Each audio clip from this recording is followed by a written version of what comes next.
The best stories that people would tell us about playing our games were often that they were sitting on the couch with their friend or someone that they like to play games with, and they would be one person would be playing, but they would kind of be playing it together. And so it's sort of that couch co-op thing where they talk about what's going on and what we should do next and things like that.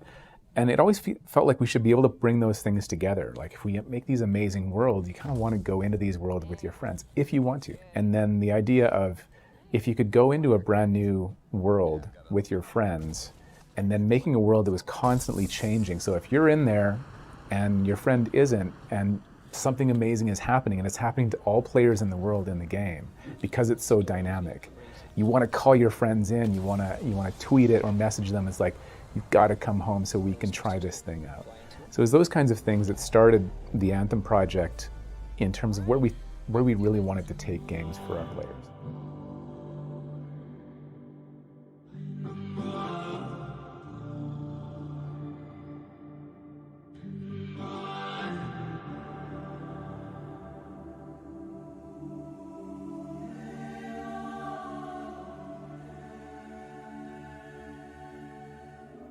When I started writing this, I had put about 70 hours into Anthem and was pretty much done with it.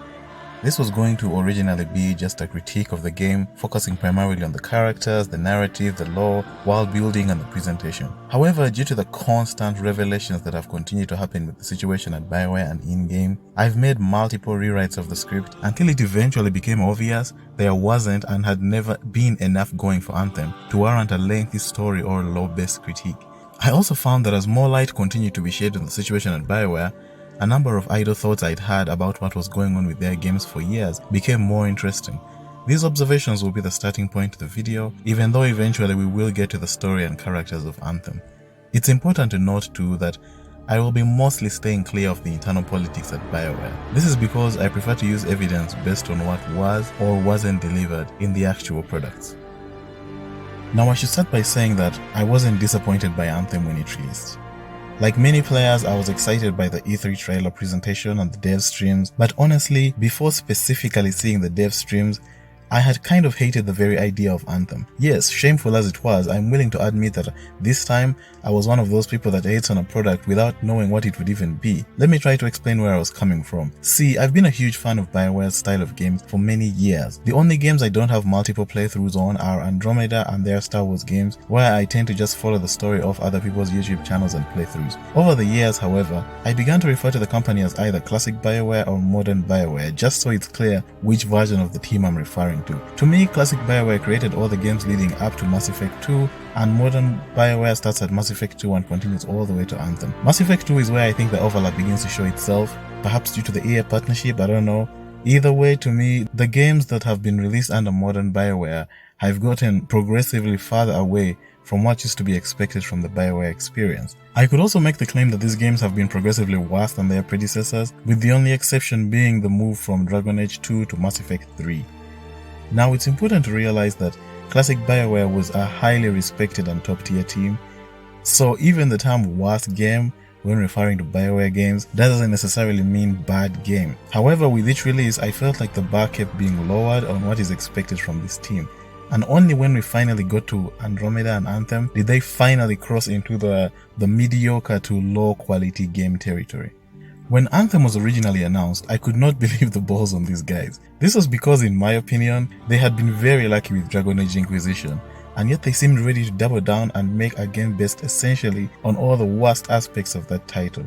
From where I was standing as a player, I felt they needed to cut back on some of the mistakes made with Inquisition, not go full speed ahead with those. I was amused by the very idea that they thought they were ready to go for a new IP and a completely new experience when, in my opinion, they were yet to perfectly nail down a single game in the Frostbite engine. So yes, when I first heard of Anthem, I expected it to turn out bad, even though I was intrigued by the E3 trailer and the fact that they kept insisting we would get a Bioware style story. But if we're continuing with this honesty train, I should also say that the whole Origin Premier Access thing was the final push that got me to try the game out. I just had too much of a bad feeling to pay full price for this online. Eventually though, I did play the game, and technically it was more or less what I expected. With Inquisition having had some bugs, Andromeda having had even more, it only made sense that Anthem would have the worst. Because as I mentioned earlier, the situation seems to get worse with each game, almost like someone is holding some kind of sick bet to see how finished a game really needs to be for it to still make lots of money.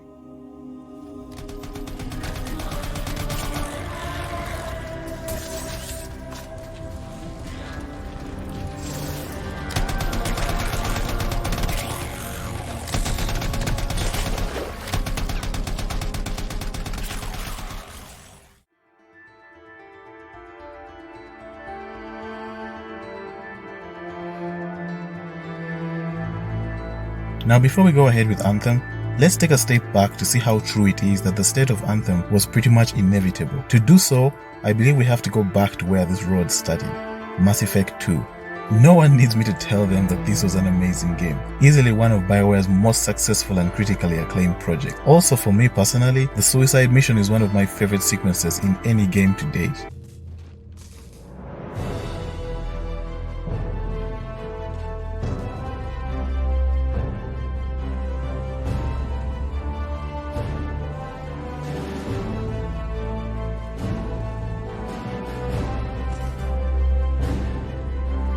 It pulls so many aspects of what I loved about BioWare games, consequences and rewards for past decisions, a bombastic finale with great action and music, as well as the raised tension drawn from the fear of losing characters that we've grown to care for. We all know that small sigh of relief we breathe each time we crossed a point in the mission at which any of the characters could have died. However, despite being a masterpiece of a game, Mass Effect 2 had the first of what I refer to as the cracks in the illusion that everything was going according to plan at BioWare. Now because this game is so great, it's a little harder to spot the signs unless you're really looking out for them. The very obvious ones are that the combat got streamlined and less tactical, you could no longer change the armor of your companions, and the game was divided into these sort of levels with an end mission recap every time you completed one of the quests. You see, before this point with BioWare games, the story was always the primary focus, with the gameplay existing primarily to support it. More like a framework to connect different story points. Think of it as being spiritually similar to what Telltale used to do, but executed much better.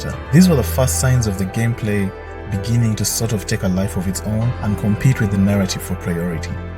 One of the more interesting pieces of evidence I found for this is the fact that the characters seem to have been handled by two separate teams, one for the combat and one for the story sections. I say this because many of the characters behave radically different once the combat sections are triggered than they do when on the Normandy or in cutscenes. Got it. You're done. One less. Yeah, Shepard. We're inside the... It's almost like the voice actors were given different directions for the characters. My issue is not so much with the increased energy level that the characters have in combat, but it's more of how they sort of become like juvenile, bloodthirsty maniacs once they're in battle. This works for some characters, obviously, like Jack and Grant, since it already lines up with their default personalities, but it's very strange to hear Miranda and Jacob acting like this. The point here is that it points to misalignment and possible separation of the gameplay and story focus. And yes, I know this is a nitpick based on speculation. Like I said, with this game it's a lot hard to tell because the game turned out great overall. But this was, however, in my opinion, primarily due to the great writing, the actors and the story, and specifically the suicide mission and the loyalty quests. It's my opinion that while the combat changes helped ease new players into this franchise, it's not the reason that they stayed.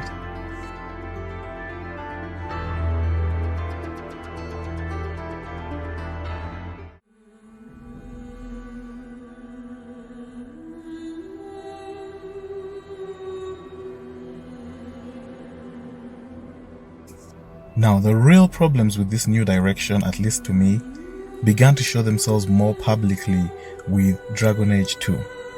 The desire to make the gameplay faster and have less slow moments in the experience took a huge toll on the experience, as it did not gel nearly as well with the Dragon Age universe as it had with Mass Effect. Now, to be clear, the changes to gameplay were not the problem to me. The faster gameplay was a welcome replacement to the auto-attack based system from Origins, and I think a lot more people find this type of gameplay accessible overall. However, the quality of the characters, the world and the story took a nosedive with this entry. The number of the dialogue choices in the game were heavily reduced in favor of the Mass Effect style 3-option mood wheel that would become the standard going forward. The entire game was set in Kirkwall and its surrounding coast and cave areas, which led to these locations being recycled for multiple quests to the point of exhaustion. The characters, while still serviceable at this point, were far less memorable than anything BioWare had pulled out at to that point. This includes Hawk him or herself, who seems like the first botched attempt to create another Shepard-like character. You were not even allowed to pick Hawk's race, just like you couldn't with Shepard. The crafting system was also removed and customization greatly reduced. Essentially, Dragon Age 2 improved gameplay and the UI elements and menus, while reducing the quality of the characters, the story, and the world. Once again, there are also little signs of change in the mindset from some of the people in the company. It was obviously not everyone, but it was definitely people with enough power to get whatever they wanted into the games. This can be seen in the game's many attempts to simplify or remove previously existing mechanics, speeding up the experience and replacing large sections of dialogue-driven gameplay from the previous games with much less dialogue and a lot more enemies and combat. One of my personal pet peeves about Dragon Age 2 is how the game spawned more enemies as you fought them in order to keep the fights going much longer. It was clear someone had a lot of faith in this system and insisted on forcing the players to spend more time with it. One of what I consider to be the stranger changes is in the design for the character of Flemeth. In Origins, Flemeth is an ancient witch that lives in the Kokari Wilds with her daughter Morrigan. She is hinted at as being very powerful. However, this is communicated mostly through her confidence, her tone of voice, and her choice of words. Visually, she looks no different from any old lady. In Dragon Age 2, someone seemed to have decided that her power level needed to be communicated more externally. So instead, she has this over-the-top battle armor with headgear that styles up her hair to look like dragon horns. To be fair, it does look cool. I just felt like such a design should have been given to perhaps a younger character, preferably a villain. For all the time that was taken with the redesign, Flemeth shows up like twice in the game, and she's incidentally far less impactful in this entry. It was basically a style over substance approach to the character, just like it was with the combat and most of the rest of this game, but that would not be the last stop on the road to Anthem.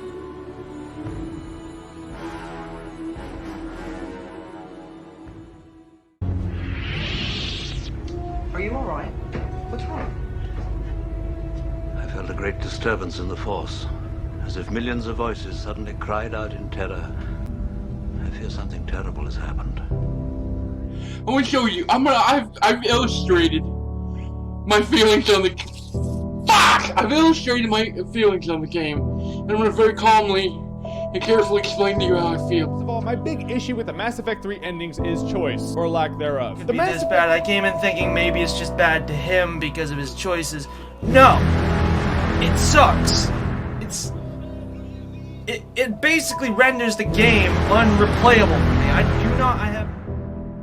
Now, the controversies surrounding Mass Effect 3 have been covered extensively over the years. They all primarily focus around the ending to the game. And for good reason. You see, even though Dragon Age 2 was panned by critics and some hardcore fans, many people just kind of took it in stride. Developers like BioWare, Bungie, and Bethesda that have created some of the greatest games over the last years, these guys get a lot of leeway when it comes to slip-ups. It takes a huge misfire for the collective fan base to turn against them. For BioWare, their first but certainly not last was the ending to Mass Effect 3.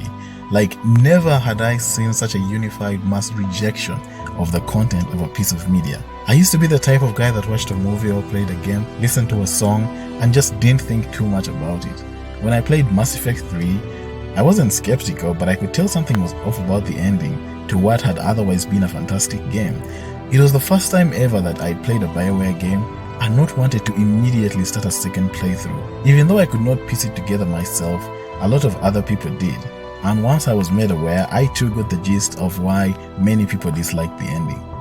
At the time, and even up to this day, I don't think the ending was flat out terrible in and of itself.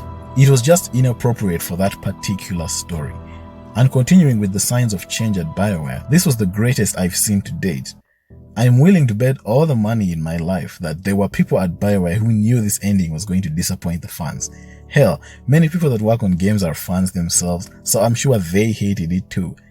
These people were, however, unable to stop this decision from making it to the final game. Like I said, if this ending was in the right context, it would have been amazing. It could work really well for worlds such as Deus Ex that focus on the nature of man, heavy political themes, and topics like existentialism. Mass Effect is a soap opera, a simple story of smaller forces uniting to fight a bigger threat. It does have a sort of bleak tone, but Shepard was an inspirational hero that united warring factions and got them to fight with him or her. The appeal came from the writing, relationships, music, and great voice actors. It was not a study on the inevitability of life and the cycle of existence. Unfortunately, someone or some group decided that this was what they wanted as the first ending to Mass Effect 3, and nobody was able to stop them. Furthermore, there is much clearer evidence that the entire ending sequence to this game, as well as everything to do with the dream sequences, was created or at least conceived separately from the rest of the game. These sections all employ very simple mechanics and not the normal movement or combat from the rest of the game. They were used as sort of markers for when major acts in the game were complete, as if that was the best place they could find to put them. I tend to think of them as the replacement for the end mission screens from Mass Effect 2. The moment towards the end of the game when Shepard gets hit by the Harbinger beam has always, to me, seemed like a hard cut implemented to get players to the required setting for this ending sequence to proceed. Part of the reason it feels forced is that it doesn't even match the rest of the game on a technical level. Regardless of which guns you had equipped or which armor you were wearing, the Harbinger beam resets all players to a default set. Then the Elusive Man and Anderson show up with you on the Citadel, for some reason, with Anderson somehow able to beat Shepard to the central control. It was clear that whoever wrote this scene wanted it to play out the way it did, and everyone just had to make it happen, regardless of whether it made sense in this universe or not. The relays get destroyed because I guess it's a powerful visual indicator for change based on how important they've been to this world. I guess that might have been the reasoning, but in practice within this universe, destroying relays is catastrophic. That was the entire story point in the arc concerning the Batarian race and their dislike for Shepard. I won't go picking through all the reasons, but this was just like, there were many reasons why this ending was stupid, and many people have covered them already, so I won't go through all of them. The point is that it seemed that people who either didn't care about or understand the Mass Effect lore were given a lot of power over this project, and everyone else had to pay the price. Now, remember earlier when I said that this was what they picked for the first ending? I want to go into conspiracy theory mode for a bit. I am of the opinion that the last BioWare game that was made with all its major and critical information and content being part of the main game was Mass Effect 2. Every game since, they've tried to save some final or very important information for DLC. They've gotten away with it 3 times, I think. Once with Inquisition, which we'll get to soon, the other with Dragon Age 2, and the other with the Javik DLC for Mass Effect 3. Now, with Mass Effect 2, you see the introduction of Corypheus, the villain of Inquisition, and even the background on Hawk's history. It all happens in a DLC called Legacy. Not only does this DLC give you more information on Corypheus than Inquisition itself ever bothers with, but these events are referenced in Inquisition as well, as if they don't expect that there's any way you could have missed out on the information, despite it not having been part of the main game. So my cookie theory is that there was a planned DLC probably for Mass Effect 3 that would have given a more conclusive ending, perhaps even delved into the fates of the various companions after the battle with the Reapers on Earth. I believe that this DLC was shelved or cancelled due to the backlash generated by the initial ending, something BioWare has done multiple times over the years. When fan reaction is not what was expected, plans get put on hold, sometimes cancelled entirely, and new plans take over. Note, however, that despite whatever I've said, all these games were great successes. Mass Effect 3 even introduced multiplayer into BioWare's major series, so even though some hardcore fans might not have liked the direction the company was headed, it was clearly working for BioWare and EA. The game itself outside of the ending was excellent, and the successes would keep rolling, with one more very critical one still yet to come.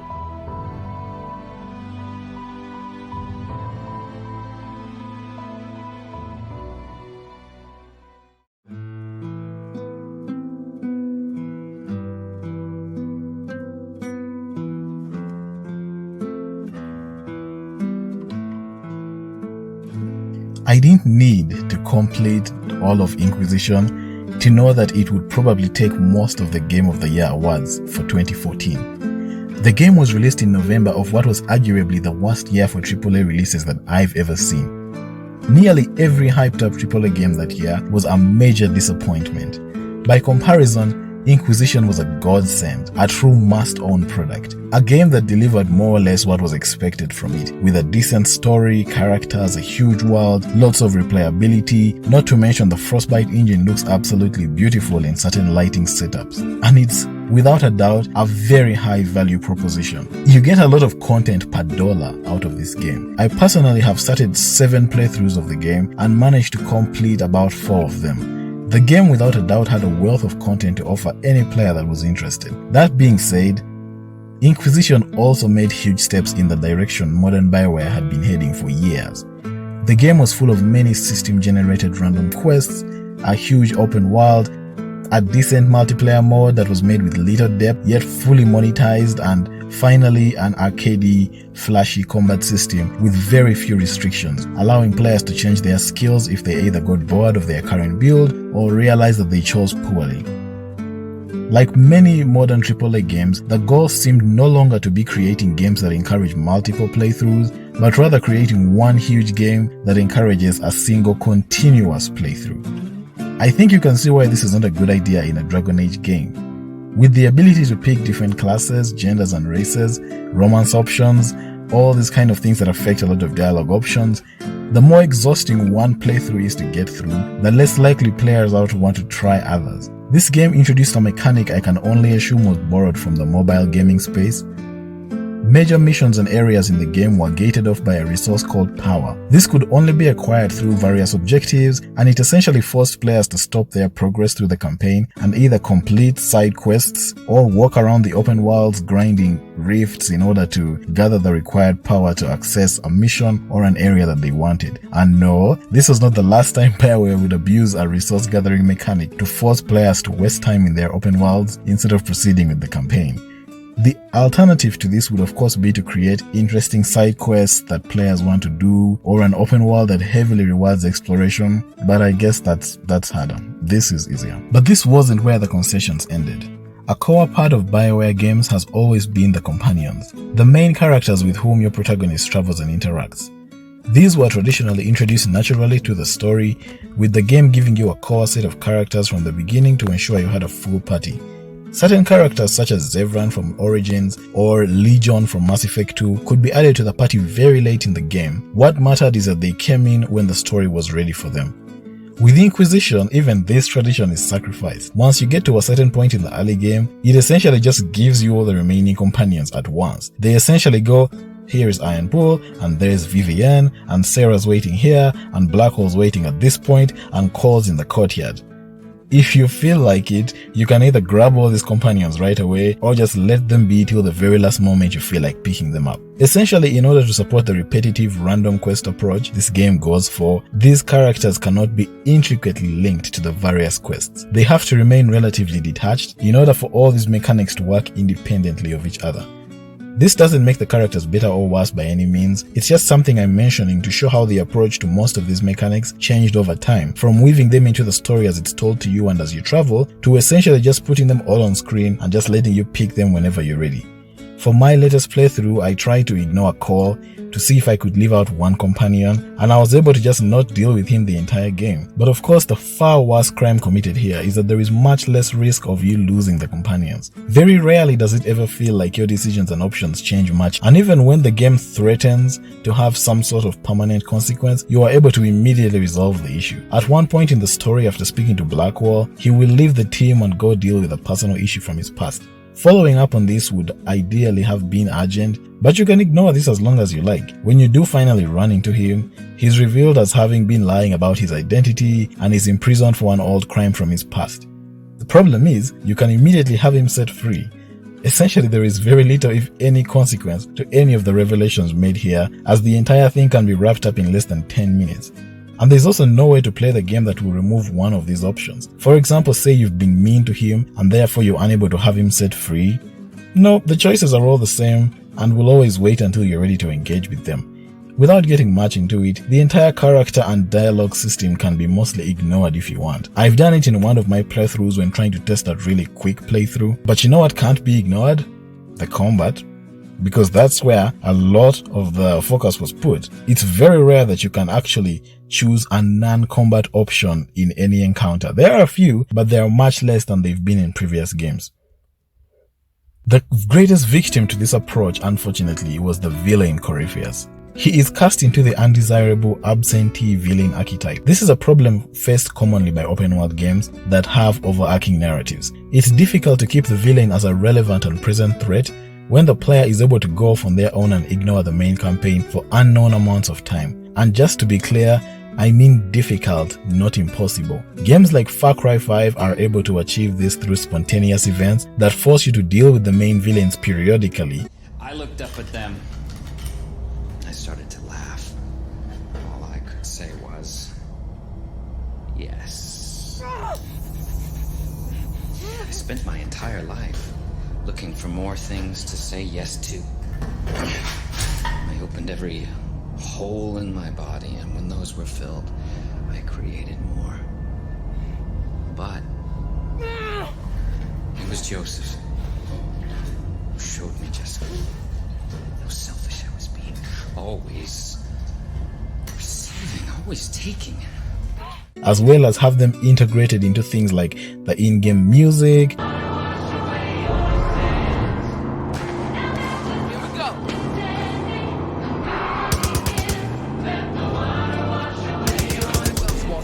as well as making multiple NPCs have personal knowledge or relationships to these characters. Faith gets in your head. She smiles and coos and tries to win you to her side, but she's no more than a honey trap. BioWare simply does not bother with this. So what happens is, you're able to go for hours without a single mention of Corypheus, focusing instead on civil disputes and local affairs if you're not just going around collecting resources. This for me is truly tragic, as this character is connected to one of the more interesting stories in this universe, the ancient Magister's defiance of the Golden City and the origins of the Blight. Unfortunately, unless you take time out to read lore entries, you might be forgiven for having no idea who or what this guy is, beyond the surface level ancient Tevinter Magister description that most characters use for him. And again, this would not be the last time this problem would plague one of BioWare's games.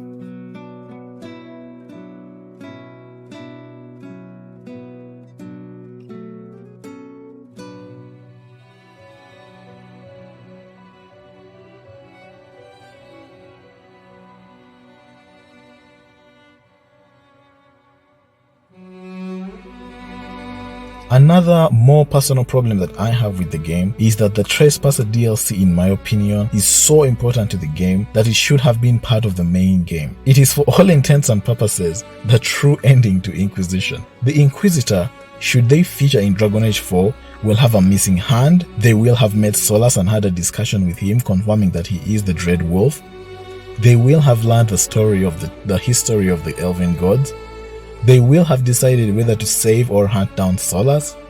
They may or may not have killed the Iron Bull, and they will have discussed with the great nations what fate they chose for the Inquisition.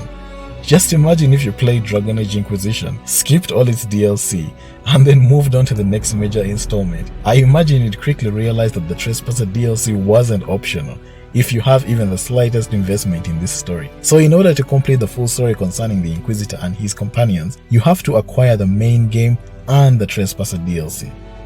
DLCs can be great, but I believe they are best kept to material which, if skipped by the player, does not mean extremely important information gets skipped. The Lair of the Shadow Broker for Mass Effect 2 is a great DLC, and I think one of the best they've ever done. Skipping it does not mean you end up not seeing what happened to a main character from the group. It also does not completely alter anything about Shepard that would surprise someone in the next game. This is how I think this should be done.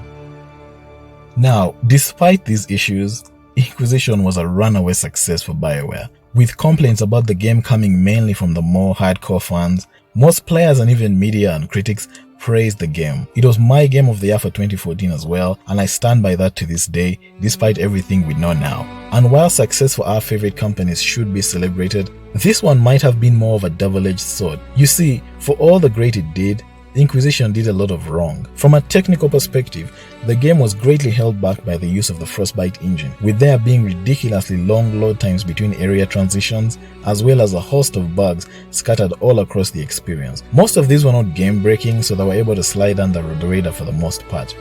The one I found most irritating personally was that if you played a dwarf or a Kunari character, their height was inconsistent and they would get shorter or taller depending on the dialogue scene. Consequently, I've not managed to complete a single playthrough with these races because I just can't ignore it. If you looked closely enough, you could see the game basically struggling to exist while fighting its own engine. Now, in a perfect world, that success would be an opportunity to improve on the things that didn't work out while introducing some traditional aspects that were left out in the first outing to the Frostbite engine, either due to time or inexperience. In a perfect world, the next project would be the perfection of everything learned from the previous entry. You know, the Kingdom Hearts 2, the Toy Story 2, the Assassin's Creed 2, the Dark Knight, the Witcher 2, the Winter Soldier, if you will. This was not to be the case. Instead, it appears that only the wrong lessons were learned from Inquisition's success. Because just like the release of Dragon Age 2 and the ending of Mass Effect 3, BioWare would once again test the patience of their loyal fanbase. No. Do you think Mass Effect Andromeda got a fair shake? No. Why not? I think it came out in a really, really busy window of RPGs, perhaps the busiest window in the history of the games industry, where 5 RPGs launched in the same month. Can you shorten that up at all? How about it came out the same month as Zelda?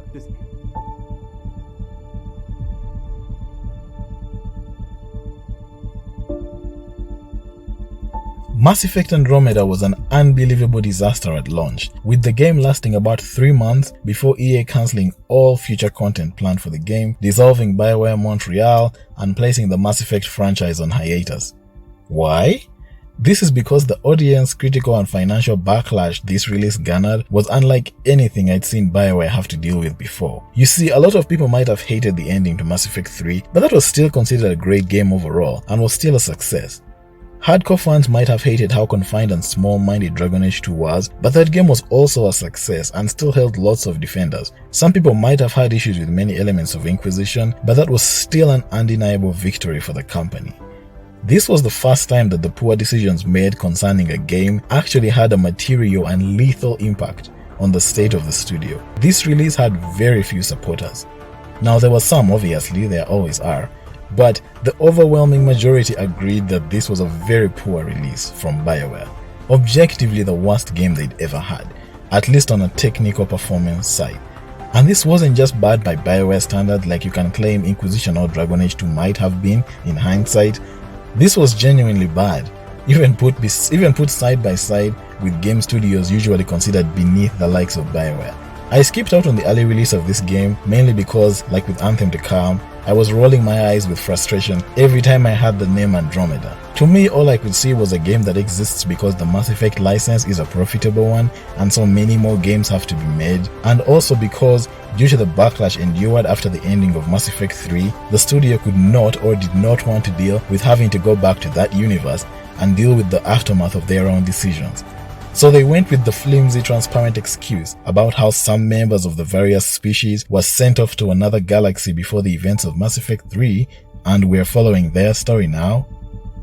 They are 600 years into the future in another galaxy, and thus have no knowledge of anything that happened in the final game, or even in the centuries to follow. They have no way to go back, no way to find out. It's basically a fresh start. And all I was asking myself was, is anyone buying this? Like, seriously? I just could not get myself invested in the idea of this because to me it felt like I was being told, hey, shut up, you get to play more Mass Effect, what else do you want? And that might be enough for some people, but I always subscribe to context. It looked more like an excuse to write Mass Effect 3 out of any future discussions and remove any negative impact that game might have had on the brand. From a corporate and business perspective, it makes a lot of sense, and I actually have to respect this as having been the smart choice, at least in theory. But don't worry, the actual game would have more than enough issues of its own to render the decision meaningless. Sorry, my face is tired from dealing with everything. I did eventually play the game towards the end of 2018, and by then most if not all the technical issues had been addressed, so I played a mostly technically competent version of the game. The first sign we were still in trouble though was when during the opening briefing cutscene my brother left the room. He wasn't even willing to put up with the shockingly bad writing for just the opening section, and he's as much of a BioWare fan as I am. I decided to hang in there and go through the rest of the game, but it was painful all the way. The writing, characters, and especially the voice acting in this game are really bad. Not by the classic BioWare standards, not because I'm still obsessed with the past, not because they are light-hearted and I'm looking for some kind of bleak, dark tones. No, they're bad. And unlike Inquisition, where we had a mix of like good and dull characters, this time all of them are forgettable. I will get into why they are bad more when we get into the Anthem section, as it ties into some of the issues there, but by far the biggest culprit was Ryder Himo herself. Whatever they were going for with this character either didn't work or was just poorly executed. There was nothing believable about the Ryder twins, and they often sounded like bumbling idiots rather than the leaders that the narrative keeps insisting they are. I swear I will turn this car around. This could have been a foundation for a great story about growth through adversity. This would, however, have required growth in the character throughout the story, and the Riders unfortunately sound the same at the end as they do at the beginning. The story itself is the usual stop a bad guy before he gets control of a thing story from most action and adventure media, so there's nothing to talk about there. But the villain, the Archon, is another story altogether. This guy just sucks. It's useless to struggle.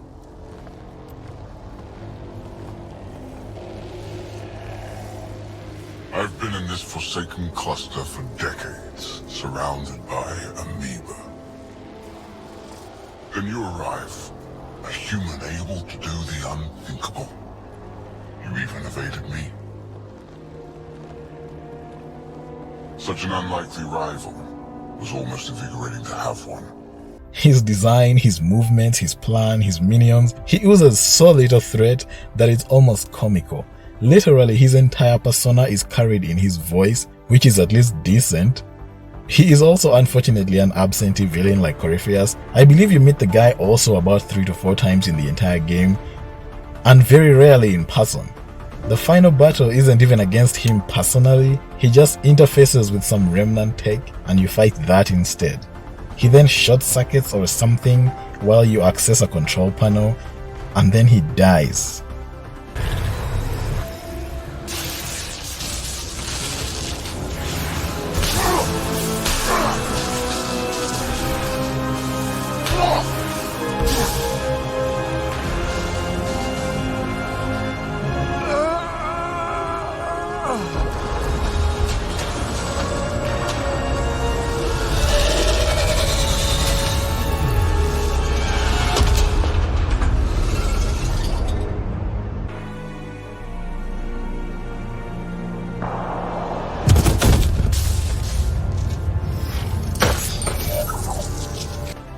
It's pathetic. So anyway, if I hated the story and characters so much, how come I played through all of it? Well, first of all, I didn't hate the characters in principle, only in execution. I think the idea to go for a more relatable group of people that are more optimistic and goofy was a good call. It was always going to be a tall task to try and recreate the old cast of battle vets and war heroes who the fans had already felt attached to. So this time they went with more of an inexperienced group that I assume was meant to maybe have some interesting character arcs over maybe a trilogy. I get and fully support the idea. It's in the execution where it stumbles in my opinion. When the writers fully commit to this goofy and light-hearted tone, such as with Liam's loyalty quest, this is when the writing is at its most original and effective. I jumped us here blind. We don't know where anyone is or how anything works. And now we're fighting some asshole who wants everyone chained. It's like hitting Andromeda all over again. Shield the bed. Don't make this about the whole initiative. We're here to help, and why am I the one defending your plan? I don't know. I will not be ignored anymore. Step 1. We're gonna destroy everything you care about. There's only one thing getting destroyed here today, and that's you. And this place. And also your boss. And probably your entire crew. So a lot of things are getting destroyed here, actually, and all of them are yours. But every time he tries to get serious, emotional, dramatic, or badass, That's when the cringe starts to build because it's just so embarrassing when held up next to the original trilogy. I tried to think of a way to honor what you did. Some protocol. There isn't one. Your father invented this rule, but you defined it.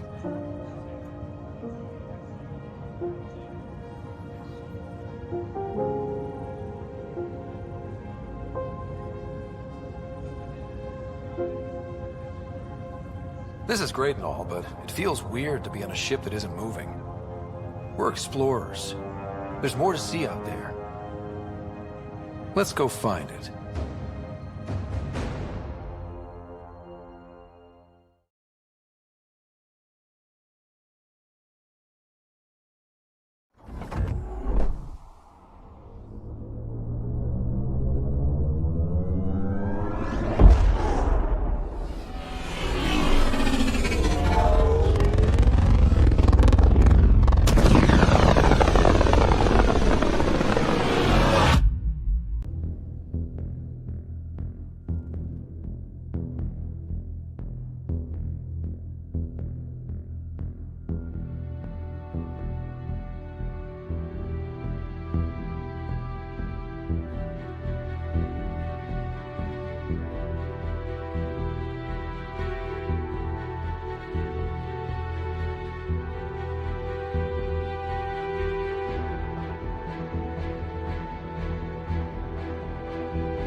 Also, it's my opinion that Andromeda had the best gameplay BioWare has produced to date. As is the trend you should have noticed by now, the gameplay got even better with this release. The animations in this section had almost no issues, the jump jet mechanic worked surprisingly well and was fun, as were the powers Ryder and the team could use. There was also a lot of verticality to the fights and area traversal that lent an air of freedom to the world. The environmental hazards on various planets, while very simplistic and mostly repetitive, were decent enough that they kept me moving on. Once again, the locations were beautiful for the most part, and the Nomad was not only fun to maneuver, but it also housed most of the banter between party members, which is always one of the cool things about BioWare games. The cognitive dissonance created by how largely disappointing Andromeda ended up being was something very interesting to observe. If you were in the group that had been noticing the steady decline in the focus of the original values held by the studio, it was much easier to swallow. But I believe for a number of people, BioWare was still the masters of storytelling. By the way, I cannot tell you how much it irks me every time someone describes this studio that way. To me, they haven't been the masters of storytelling since Mass Effect 2. That was like 10 years ago. All their games have good moments here and there, yes, usually in the loyalty quest or a few good cutscenes, but for me that was the last game they released that was truly masterful and coherent in all elements from start to finish. And just like with the indoctrination theory that was created to try and rationalize the ending to Mass Effect 3 as having been secretly genius, because obviously BioWare couldn't have just written a bad story, the rationalization for Andromeda was that the game had been worked on by an inexperienced team, a group of people inferior to the real BioWare who are just not good enough to create a Mass Effect game. And you know what? Unlike the indoctrination theory, and despite my better knowledge based on everything I've explained to this point, I believed this one. It seems to make sense, with the idea being thrown around that Mass Effect had been sacrificed for Anthem, and that if the real BioWare had just worked on Andromeda, it would have been just as great as that game was obviously going to be. Well, on the plus side, we wouldn't have to wonder forever, because the true BioWare, the big boys, well, they would return to their loyal fans to put these rumors to rest once and for all.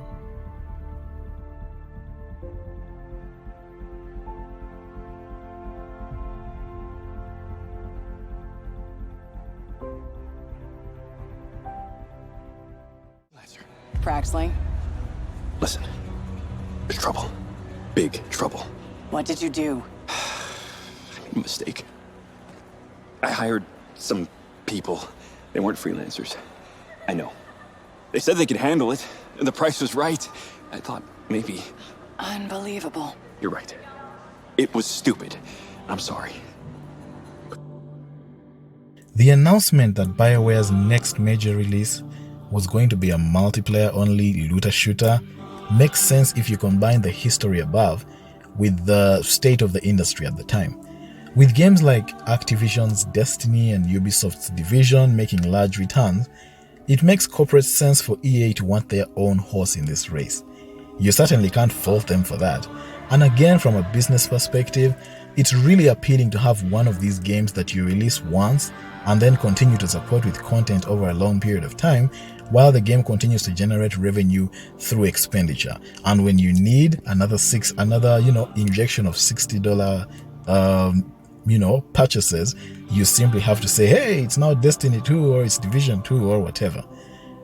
Like, it's certainly a lot cheaper than committing to full game releases that may or may not be massive hits. Like, many companies have built their entire success through releasing these types of games. I understood all this, and yet I still hated the idea of this game. It felt to me at the time that we'd finally arrived at the point that all these roads and all the decisions made with these latest releases had been heading. BioWare was finally abandoning all pretense of being interested in making story-based games. They were going to abandon the narrative, the party system, the romances, the dialogue choices, all of it. This release was going to focus on pure gameplay, beautiful locations, crazy PvP game modes, ranked systems, ridiculous loot, new combat mechanics. Based on what they'd been doing with each subsequent release, this looked to me like the game they'd been itching to make for a long time, or at least some powerful people in the company were.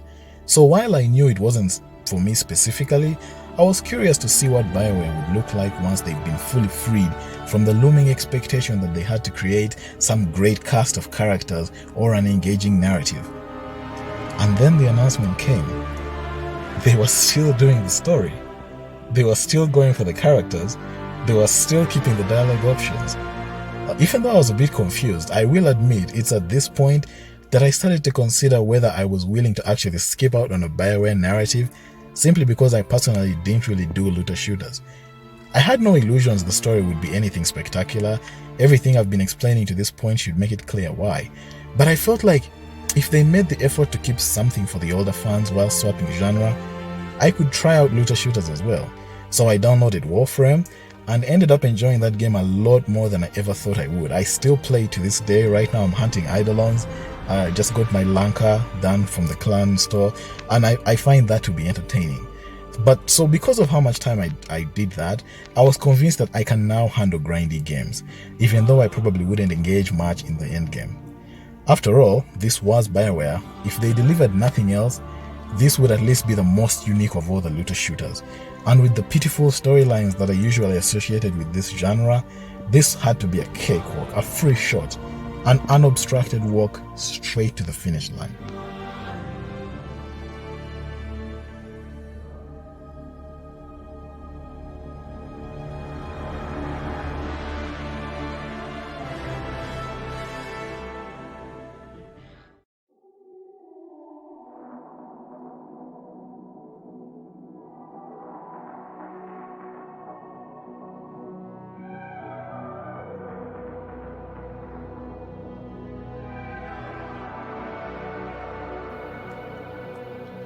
In the world of Anthem, which is set on an unknown planet, there once existed an advanced race of beings known as the Shapers.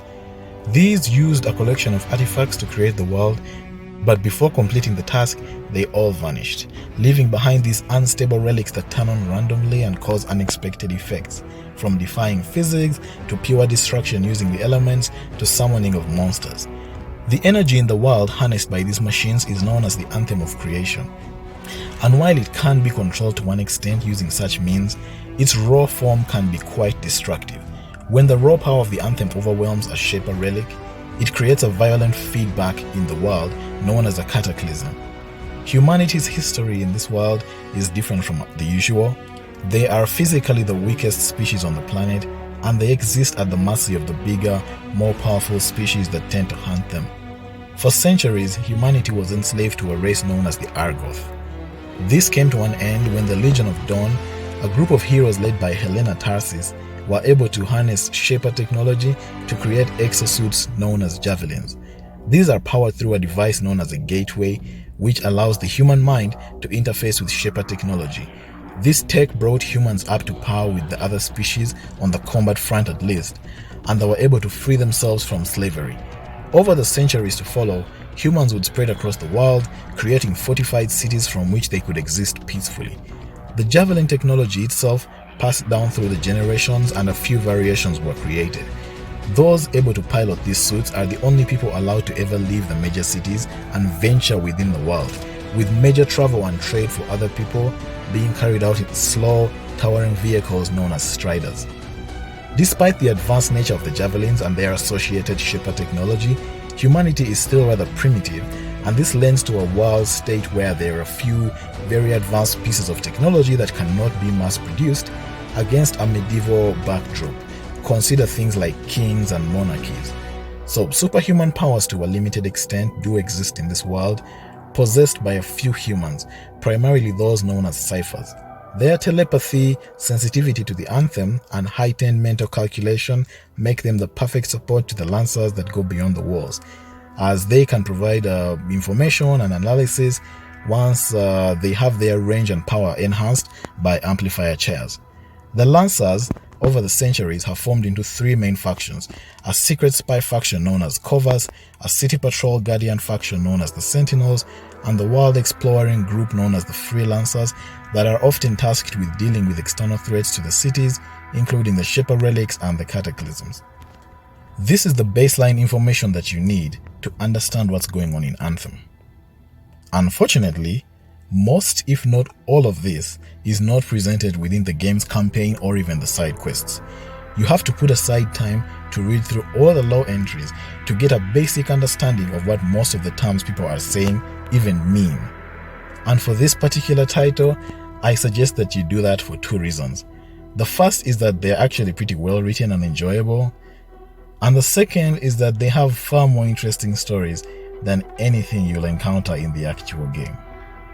So, Anthem, the game, opens with a number of freelancers attempting to shut down or silence a cataclysm in the destroyed city of Freemark that is dubbed the Heart of Rage.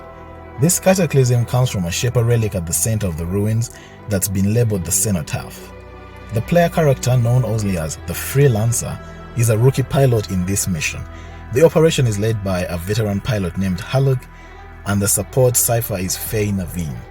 The operation goes horribly wrong, most of the Lancers are lost, the Freelancer pulls Haluk out of the ruined city against his will, and consequently, the whole Freelancer organization scatters and are largely forgotten. There is a 2-year jump, and the Freelancer is now taking random jobs with a new cipher Owen until he is approached by Covers, the spy organization, challenged by a new threat, the Dominion, reunited with his old teammates, and given a chance to return to the Heart of Rage and end it once and for all. During my time with Anthem, I ran 2 pilots, male and female, and even managed to get far enough on one of them to get to the first masterwork drops. As far as I'm concerned, if I spend that much time with a game without uninstalling, I've gotten my money's worth. I'm not going for the 1,000-hour benchmark, I already lost that one to Smite. I've enjoyed the flight, combat, and strongholds primarily. The feeling that you get while moving these suits and flying about the environment, it's truly something else, especially since they all feel different to control. Whoever at BioWare worked on these mechanics pretty much earned this game all the positivity that it's receiving.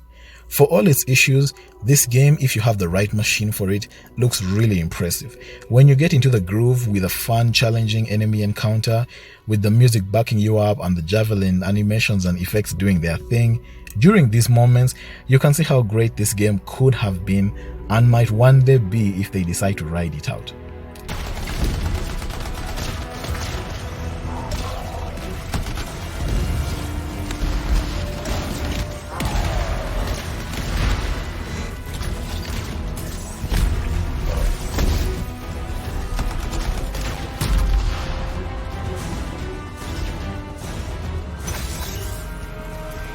Throughout the early lifespan of Anthem, which is the time from which I draw my experience, the game was plagued with multiple issues ranging from technical and performance to network and connection, and even going into the hardware destruction area that most games can only dream of. Many of these have been addressed by patches since. A number still exists, and you can do a quick check on Reddit if you're interested in those details. I would like to address the story elements that were present in the game, as those are my area of interest and have also not changed much since release. The first step I'd like to take with this is to point out certain issues that I've had raised about certain aspects of Anthem that I didn't mind much myself. I'm not dismissing these as trivial, rather consider it a small olive branch towards the game, if you will. Or at least it's me trying to imagine why the people in charge might not have seen some of these as problems.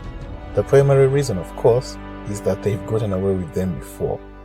The first is that the main story is terrible and bad. Is it though? Like, if I were to rate the story in Anthem, I would label it as bog standard or uninspired at worst. It's the same cookie-cutter basic hero plotline we receive in most average media, including the Marvel movies themselves. A big, powerful enemy attempts to acquire or use some device, and the heroes must stop them from doing so before it's too late. I'm of the opinion that pretty much all of BioWare's main stories have been generic and repetitive. Most of them feel exactly the same if you're paying a lot of attention, or they feel very similar. For example, even before I'd ever seen anything about the story of this game, I was laughing with a friend about which character they would kill off in the opening act of the game. Pretty much all the modern BioWare games kickstart their Act 1 inciting incident with the death of some character. Mass Effect 1 had Jenkins and Nihilus, Mass Effect 2 had Presley and Shepard, Mass Effect 3 had the Ghost Kid, Dragon Age Origins had Duncan and the King, Dragon Age 2 had Hawk's sibling and Evelyn's husband as well, Inquisition had the Divine, Andromeda had Alec Ryder, and of course Anthem did not fail to deliver with those two pilots, I forget their name. Was it Adair and Miller? The point is they get killed by a Titan. So at this moment I'm just waiting to see who gets killed in the opening of Dragon Age 4. Where this company always found success was in the characters, the dialogue, the relationships, personal side quests and loyalty missions. And since most if not all of these have either been removed or are of a much lower quality, Anthem has to rely entirely on the generic main plot, which leaves it at a huge disadvantage when compared to its predecessors. The next is that Fort Tarsis is lifeless, dull and very quiet. That is correct, however, so was Skyhold and the Citadel too.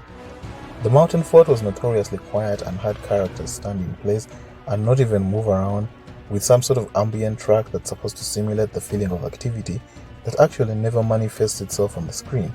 The Citadel in Mass Effect was also the same. No one's really walking around or doing anything. The advantage they have is perhaps in being bigger, but otherwise the formula is more or less the same. Anthem is actually an improvement in that area. The weapons and armor don't have enough visual variety. They never have. Like, going back and looking through BioWare's collection of games, they visually had a few really unique models in the area, with most of the weapons being basically the same item, with only a change in color and stats. The game has too many loading screens and some are very long. That is correct, although this was even worse in Inquisition and they were still able to get Game of the Year. Like, the ones in Anthem were actually an improvement from that game. The benefit that Inquisition had is that you stayed in a single location a lot longer, so by effect the load screens ended up being a lot more spread out. Next is that there was a serious downgrade from the first presentation of the game to the final product. Yes, this is actually really bad. Like, from what we've had, the initial trailer wasn't even real. But what's interesting is that this happened with Inquisition as well. In fact, the first time they presented the game, the Antivan fire grenade could be used to set bots on fire to cut off enemy retreat. Also, the Western approach was shown as having a functional day and night cycle. None of this made it into the final product. In fact, the nighttime variant of that map was hilariously repackaged as another area called the Hissing Wastes. This day and night feature has only finally made it in Anthem, 3 games into the Frostbite engine era from when they promised it, and were using it in their marketing. My point is that BioWare has become notorious for presenting features that they haven't perfected or cemented into their final build when marketing their games. But I guess that's the cost of transparency? I don't know. Animations of side characters are flat and lifeless. Yeah, but this was in Inquisition as well. It's been in all the Frostbite games. The combat is uninteresting and enemies don't employ interesting tactics at higher difficulties. Again, this has been the case since Inquisition. I nearly threw my controller into the screen every time an enemy suddenly popped a whole new health bar or armor.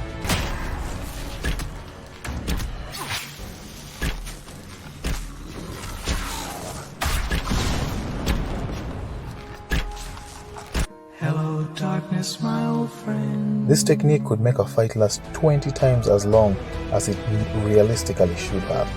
I don't know if there's some people in the company that are obsessed with their combat systems. Like, these combat systems aren't that good. Like, why stretch the fights out for so long? It's just not fun. So anyway, I'll just stop there. Like I've said, many of these issues don't break a game. I mean, games like Skyrim and other popular games are chock full of these types of issues. So why continue to make them?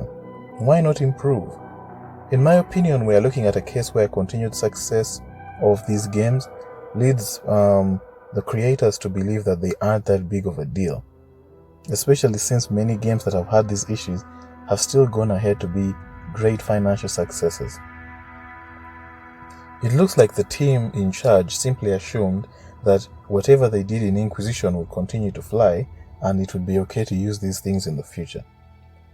I think at this point, even BioWare's most avid supporters would agree that there has been at least some decline in the quality of characters and dialogue that we've received from the studio in its most recent releases. What some people don't seem to understand is that these were the things that were giving BioWare a free pass. If you don't have these things anymore, then the rest of your substandard systems are the only thing that's left to carry the game. And those things can't carry BioWare games.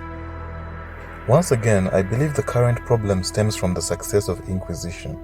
Some of the more popular characters in that game were Sarah, Iron Bull, and Dorian. These characters largely did not take everything very seriously, and they used most opportunities to make jokes or be quippy. Now, to be fair, I do understand why many people love such characters. Most would rather be stuck with the fun person than someone that's always talking about honor or the chantry. But you see, these characters had layers to them. The more you got to know about them, the more you discovered a rather serious side to them, and some dark issues that they had to deal with, be it duty of a self, racism, or homophobia. These extra details made them feel more like real people. And then came Andromeda. The goal here seemed to be to make everyone just like the characters people loved from Inquisition. But they went too far with it, so all the companions, excluding Jal and at times Korra, are basically clowns. They act in a way that is completely at odds with their current situation. These are people that are stranded in a new universe with limited resources and an unknown enemy threatening their survival. But they were written like a bunch of friends in a New York apartment in a comedy sitcom. And the worst decision made to that point, at least for me, was making the main character Ryder to fall into this archetype as well. I'm of the opinion that when it comes to main characters, it's best to pick one of two options. Either pick a character for them and predetermine everything they say in every encounter, like Kratos, Joe, Ellie, Lara Croft, and Nathan Drake. Or on the other hand, just give them a neutral personality that can be molded one way or another based on dialogue options, such as Shepard, the Dragonborn, the Inquisitor, the Courier, and Hawk. The issue with Ryder is that because the character is so poorly written, they have a tendency to completely butcher otherwise emotional scenes, with the constant need to make juvenile responses. I would understand if this character was written as a teenager, but Ryder is supposed to be a fully trained adult that has presumably done lots of combat missions given how proficient they are with weapons. Yet they act like a kid in high school, trying to always have the last word, and it completely deflates the epic feeling that the game was clearly going for. When I first heard the dialogue from the Freelancer, the main character of Anthem, as the devs showed off the game in one of their dev streams, I was impressed. The character seemed pretty confident, which was to be expected from BioWare, but also they responded a lot more to their operator or backup teammate, which I always like in games, you know, that banter between comrades. Everything seemed to be looking up until I had a lot more of the dialogue. No jokes, this could easily be one of the worst characters BioWare has ever written. Why they chose to have them as the main character, I have no idea. My theory on this is that they are still working under the idea that having the characters not take everything seriously is the best way to make them appeal to players. It's almost laughable at times when you hear side characters praise the freelancer for something like bringing hope to their lives or restoring the fort, only to be met with one of these characters' never-ending lukewarm responses. Hope, but there are two sides to our job. When I celebrate my victories with great joy, I know that somewhere there is sadness too. There's always a cost. It's part of the job. I got a soft spot for Korax. I know it's crazy because I'm a regulator and we're supposed to be all business. Right? I guess, if that's what you say. That's what my family says. The freelancer seems to almost be aware that all of this is fictional and cannot be bothered to muster up the energy to even pretend that the scars or the dominion or whatever are real. He sounds like a gamer that's really bad at role-playing. Isn't just the pilot. It and the tank are fused together. It must have entombed itself to heal its wounds. Cool theory. Can I still kill it? Yes, it'll just be a more complicated endeavor. All the dialogue between the freelancer and the few voiced enemies sounds like two people having an argument in voice chat while playing a game. And I find you lacking. Yeah? Ask your lieutenants how they feel. Oh, right. You can't, because I put them down. What he definitely does not sound like is a hero doing their best to protect the people, inspire hope, and defeat a powerful enemy. Unfortunately, the bad writing starts but does not end with the player character. I won't tackle every character in Anthem. I'm getting the feeling this video is going to stretch enough as it is. But I do want to take a moment to talk about a few. Starting with Owen. This is your cipher, who in this world are people with a special connection to the force of creation, the Anthem. They essentially act as psychic central command for freelancers out in the field. The story hook with Owen is that he's a cipher who also wants to be a javelin pilot. He, however, is constantly told to be patient and that his time will come, something he's clearly not content with. Later in the story, the freelancer reconnects with their old teammates, Haluk and Faye, which causes Owen to feel even more undervalued. This prompts him to eventually betray the team and steal a powerful legendary suit, the Javelin of Dawn, and attempt to side with the enemies in order to convince them to spare Fort Tarsis when they inevitably come to conquer the region. Once again, the story beats are relatively straightforward and makes sense. Where the character fails is in the way he's written and portrayed.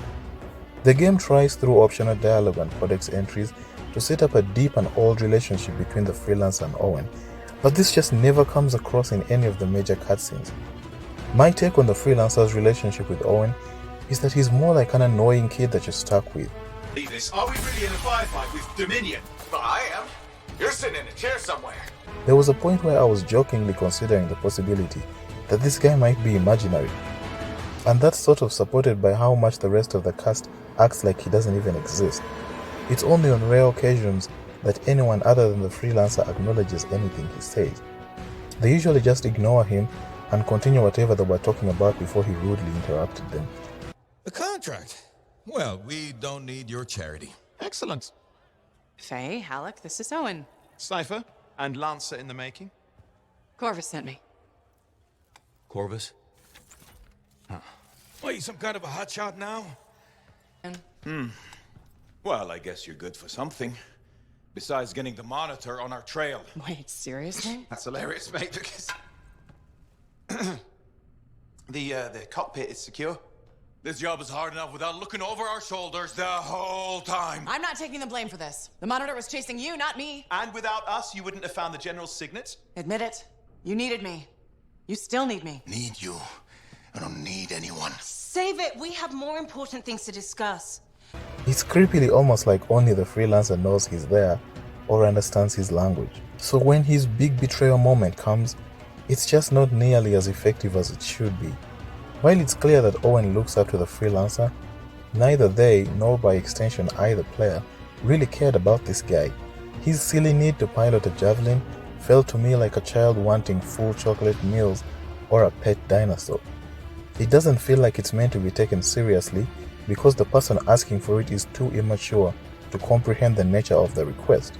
The difference is that Owen is an adult man, still in training, and the dangers have been clearly explained to him. He also has a psychic link to people that face these horrors every day. He even has an opportunity to pilot a javelin earlier in the game and nearly gets himself killed, which ends in him cowardly requesting to go back inside. Don't worry, you're clear.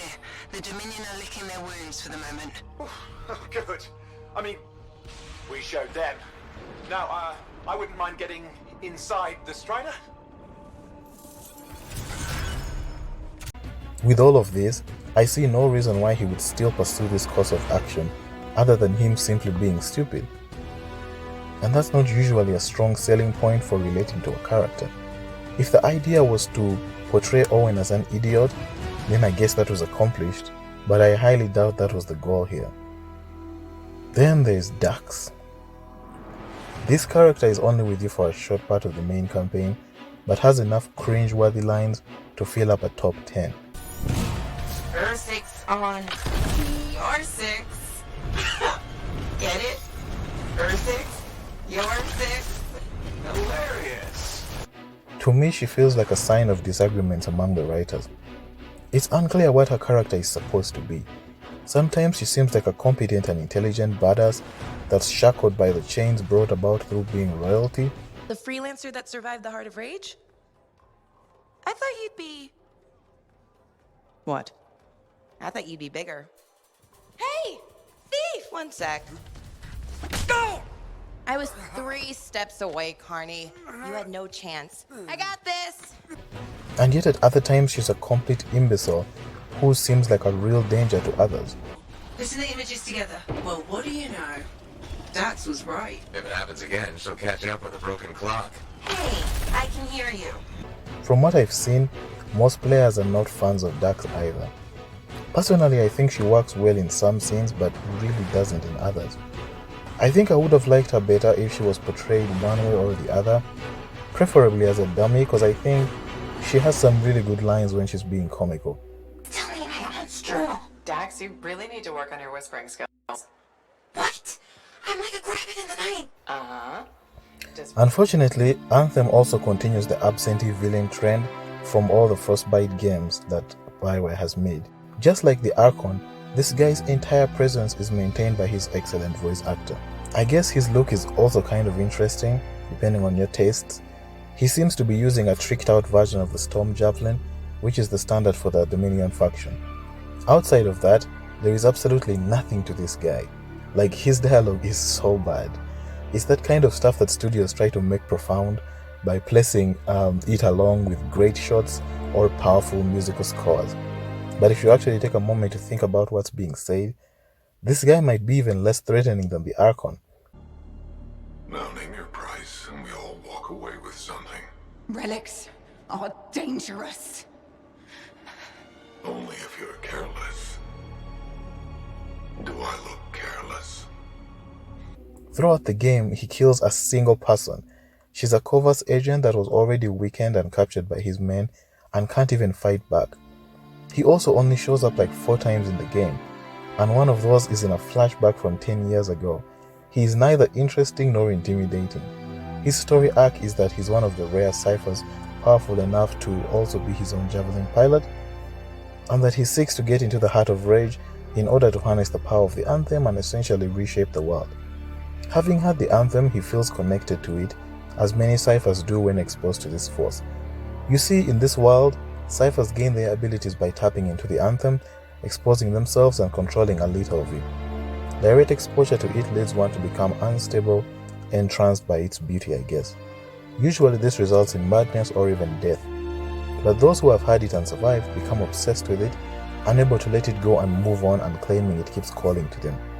This is essentially the driving factor behind the Monitor and all his actions. So anyway, you get into a race with his forces to return to Freemark and get to the Cenotaph. Once you get there, you find that the Monitor has merged with the Anthem and become a huge monster. So you fight that as your final boss, and when you get him to about 25% health, he staggers off and gets crushed to death by Haluk's slide.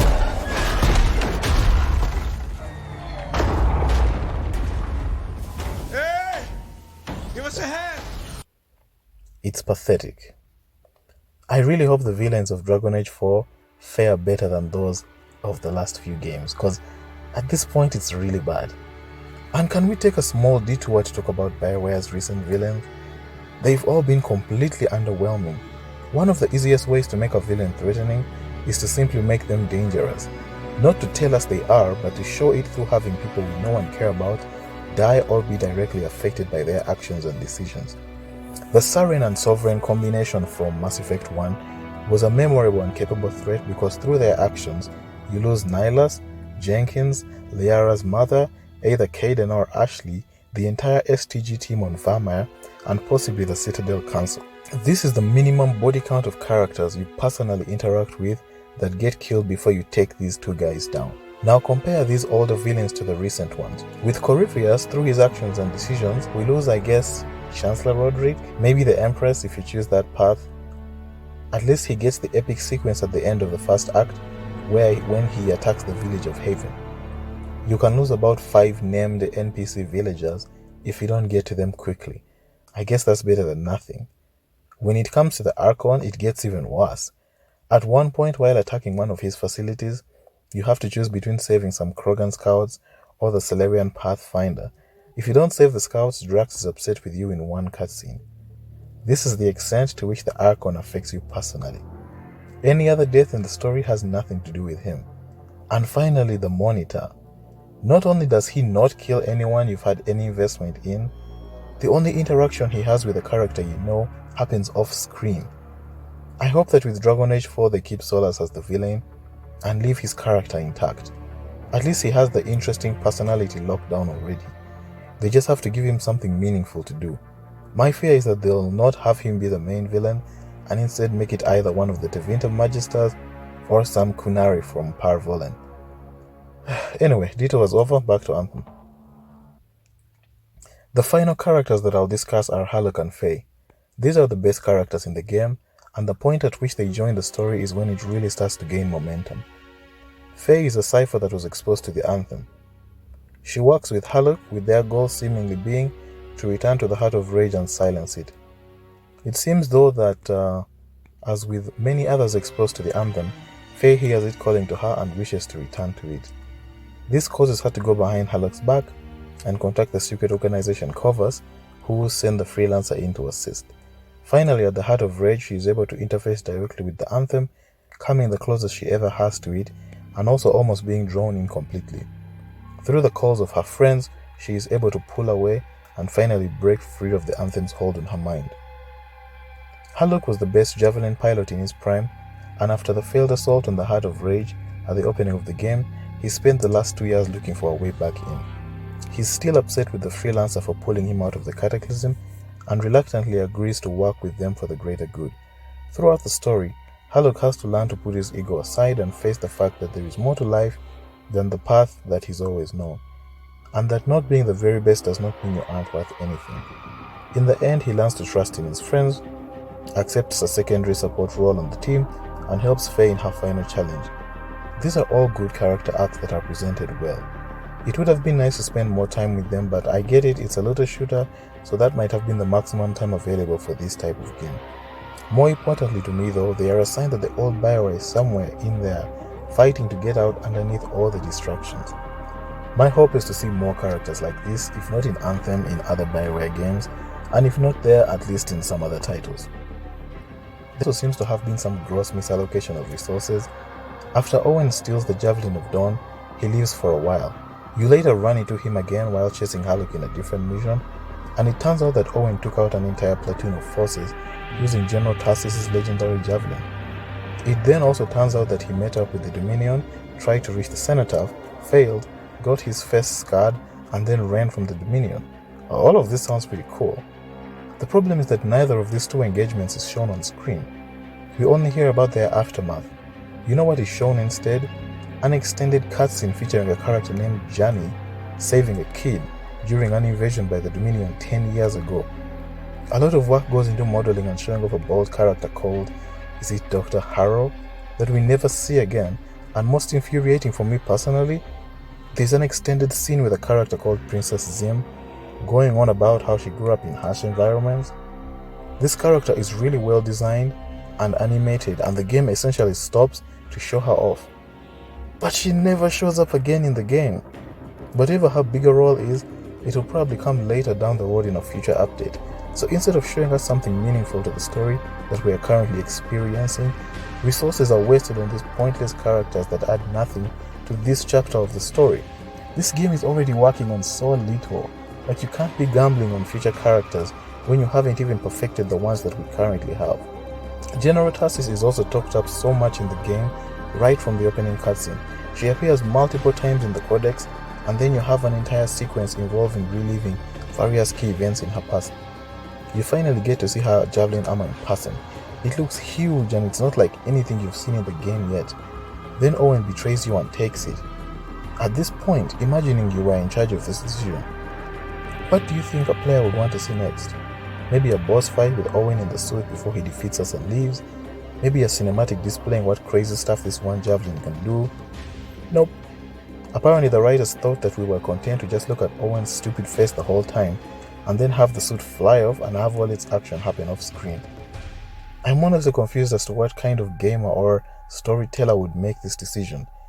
Just imagine if in Mass Effect 2 we had all this build up about how great an assassin Thane Krios was, but we didn't get a demonstration of his skills.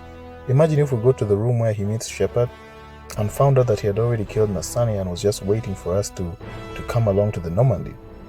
That scene would be far less effective, right? Like, I'm not even asking for more levels or anything. These are things that would fit directly into how the game is currently structured. Just put cutscenes where they matter the most and don't waste them on things that don't matter at the moment.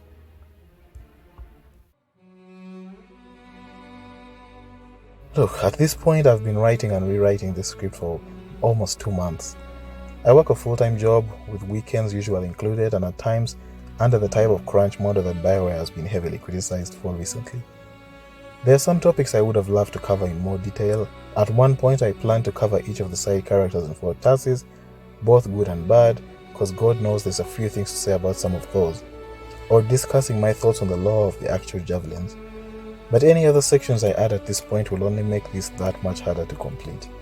And I'd like to get it out before any more story content is added so that I don't have to factor that into the discussion.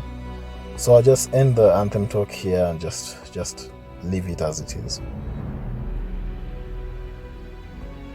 The writing coming out of Bioware has taken a gradual decline with each subsequent release since Mass Effect 2.